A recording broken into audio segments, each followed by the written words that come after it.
You've made a mistake. Start from scratch. My manager tore up the document I had handed him right in front of me. He would hurl abusive language at me on a daily basis. I couldn't take it anymore and chose to resign. The manager himself planned to receive his severance pay early and is going to live a comfortable retirement life. I couldn't stand the perpetrator of harassment to live happily ever after. But I was not the only one who could not forgive him. My name is Keith. It's my first year in sales, but I'm already losing hope. When I was searching for a job in my senior year of college, I met Mr. Miller, a sales manager at a career fair where various companies gathered.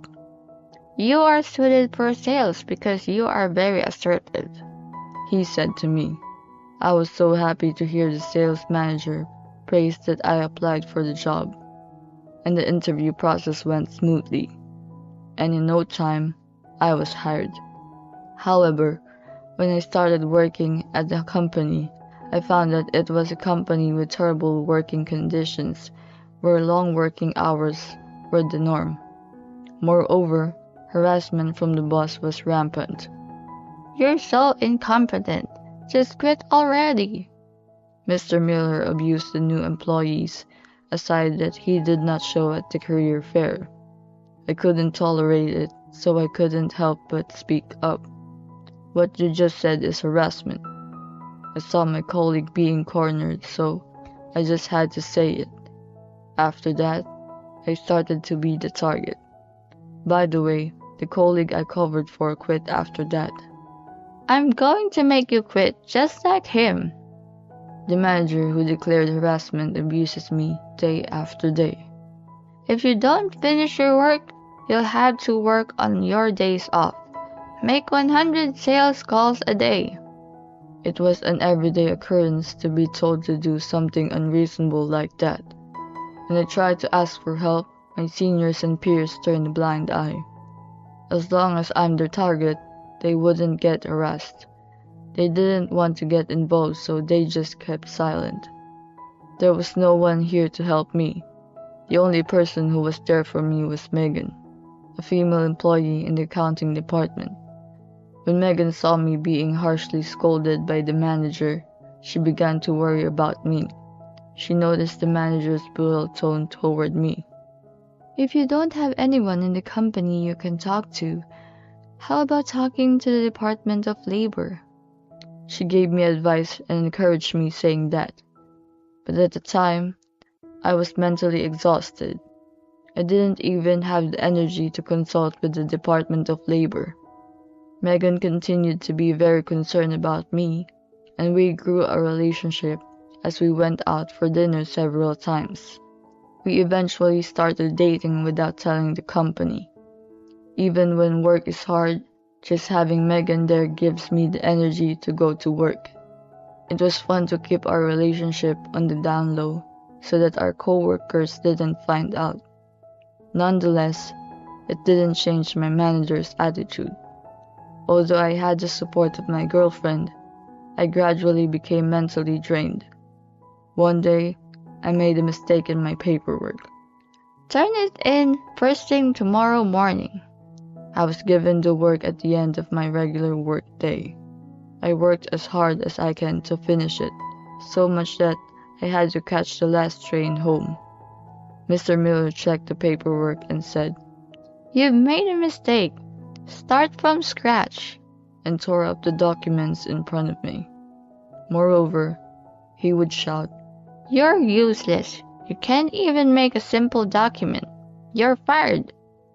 If I had been my usual self, I would have begged him and asked for another chance, but I couldn't stand it anymore. It was as if my body was telling me it was at its limit. Okay, I'll quit. My words caused a stir among the other employees, but Mr. Miller grinned and said, No company will hire somebody like you with no work history. You'll be unemployed for the rest of your life. I voluntarily resigned for personal reasons, but it was like I was backed into a corner and got fired. I was so frustrated that I cried out loud when I got home. I told my parents how I ended up quitting my job. They were furious with Mr. Miller. "I get a job, so you should come back." My father wanted me to go back to my hometown and get a job there. I had come to the city after college for my job. The career fair where I met Mr. Miller was local college students. I was happy and grateful for my father's offer, but I had Megan to think about. Couldn't come up with an answer on my own, so I decided to ask Megan for advice. I think it's a good idea to stay with your family and take it easy for a while. Even if we'll be long distance, it doesn't mean we can't see each other. And so, with Megan's words, I made up my mind to return to my hometown. My father introduced me to a new job at a company headquartered in the city. It is a relatively large company that is involved in a variety of businesses. I'll work in a small branch office, but if I work hard enough, I might be able to move to the head office. I promised Megan, saying, and make sure I get transferred to the head office. After 3 years, I was transferred to the head office in recognition of my request and my job performance. I guess it was the result of working harder than anyone else, because I didn't want my father, who introduced me to the company, to lose face. Work at the head office was going well. The quotas were fairly strict, but there were no bosses yelling at me like at my old job. At times like this, I wondered how Mr. Miller was doing. Megan was still working at the same place as before, but perhaps out of concern for me, the subject of him never came up. Is he still as he was? I asked Megan while we were having dinner together. After you quit, another employee became a target, and he ended up quitting too. Mr. Miller's the kind of person who relieves stress by bullying younger employees, Megan says with a sigh. When Megan found out about the harassment, she talked to her boss, the head of the accounting department. However, she was told that that's how young people learn how society works, and was given a lukewarm answer. She says she began to have doubts about a company that tolerates that kind of harassment. I thought I couldn't go on like this, so I talked to my boss about it, but as a result, she found that she couldn't rely on him. Megan began to think that she should find Mr. Miller's weak points by herself. Even if I reported the harassment to the president, he probably wouldn't take it seriously. So I decided to get rid of the source of the problem, Mr. Miller. For the past 3 years since you moved back to your hometown, I've been following his every move. I never forgave the person who hurt my boyfriend, and never will. When I saw Megan smiling at me like that, I knew I couldn't go against her. And then Megan found Mr. Miller's weak point. What is that? I was surprised when I heard Megan's story. If what she said was true, I would be able to take him down. For the 3 years since I left, Megan had been trying to figure out how to corner him. She didn't talk to me about it because she thought it would bring back the trauma of the harassment. Megan's kindness warms my heart. At this time, I had no idea that a few days later, I would meet Mr. Miller himself. I was having a meeting with a senior co-worker in the lobby of the head office when I saw a familiar face. I excused myself to walk up to the man I recognized. My heart was pounding as I remember my traumas, but I couldn't help but call out to him. "Mr. Miller, right?" I say, from behind him, and told him my name. Mr. Miller remembered me and grinned. "Oh, you're the weakling who couldn't stand my guidance and run away. Are you here looking for a job in that suit? You don't belong here." He made fun of me like that. Well, I was just in the middle of a meeting. "What can I do for you?" I didn't take his bait and gave him my sales smile. Then, Mr. Miller sensing the situation, gave me a disapproving look and said, I'm here on a business meeting. It doesn't seem to be with the department to which you belong. It's a shame we can't work together, he said, obviously not meaning it. I chuckled to myself. Then he starts boasting about his accomplishments, perhaps because I was his old subordinate and was even the one whom he harassed. This business meeting is my last. I'm going to retire early and enjoy my retirement. And I'll be getting more than enough severance pay. It was worth working for the same company for decades. I guess this won't happen to you though, if you've been moving from one company to the next.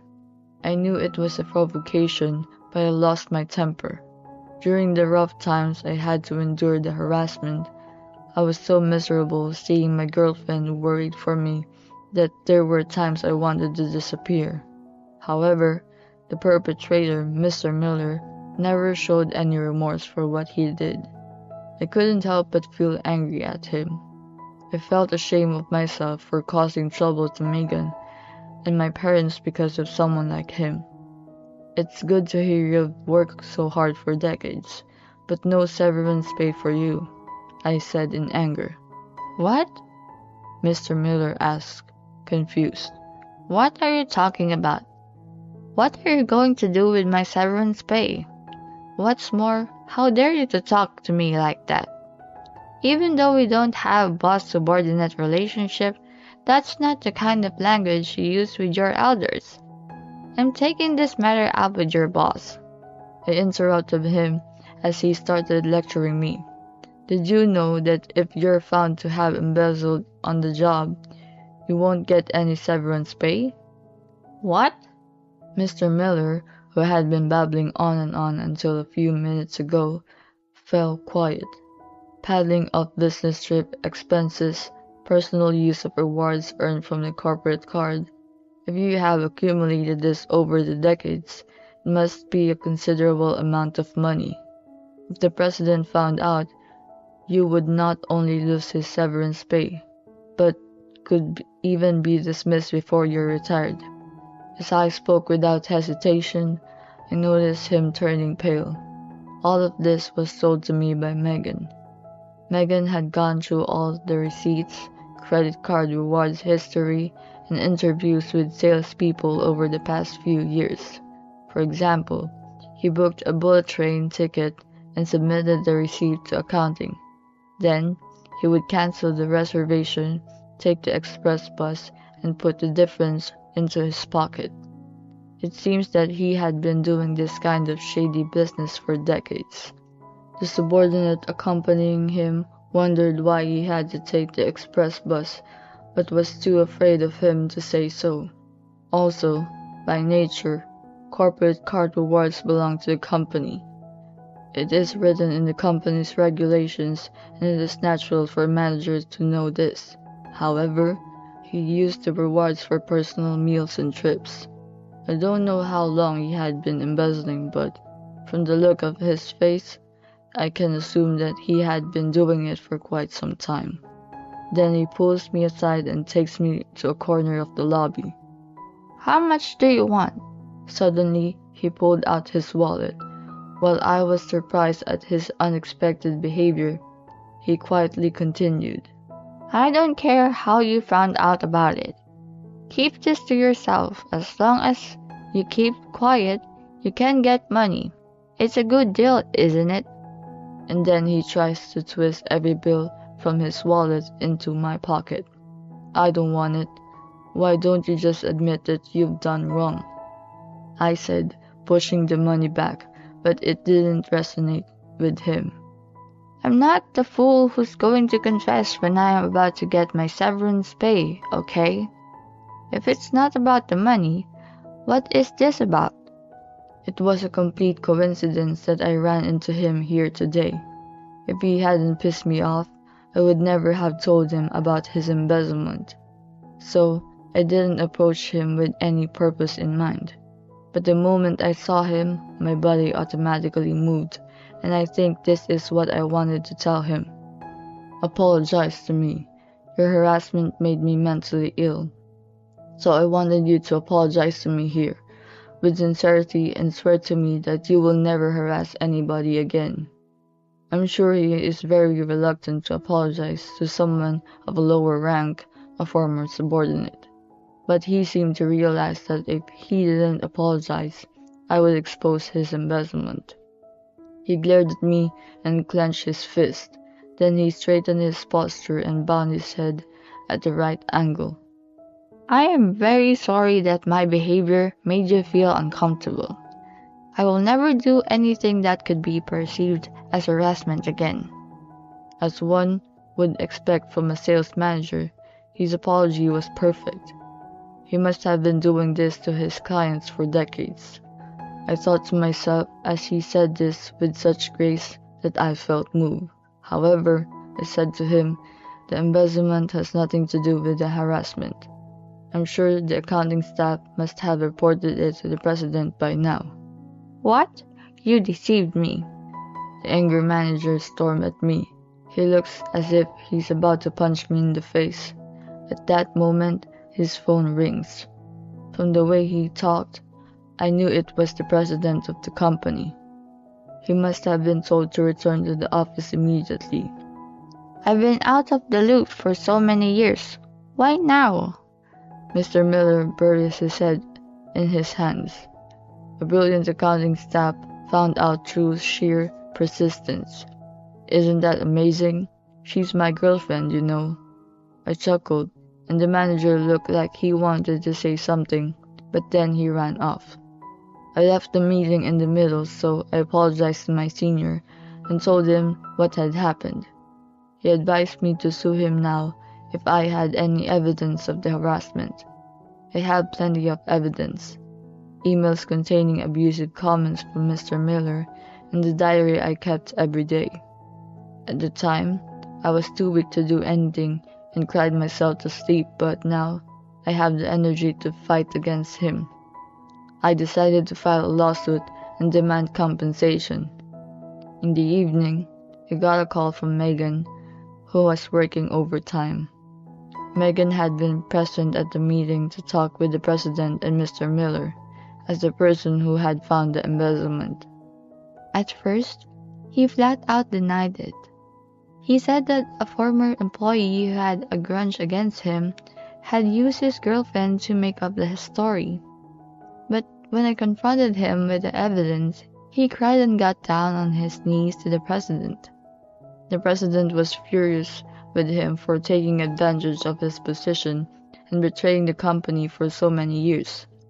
He told the general manager that he would proceed with the dismissal on the spot. The company's internal rules also stated that severance pay will not be paid to employees who are dismissed on disciplinary grounds. The general manager is 55 years old and is being forced out of the company without severance pay. I think a full-scale investigation is about to begin. There's just one thing that bothers me. Mr. Miller was glaring at me and mounted, "I'll get you for this," as he left. I think he went home because he was ordered to stay home for a while.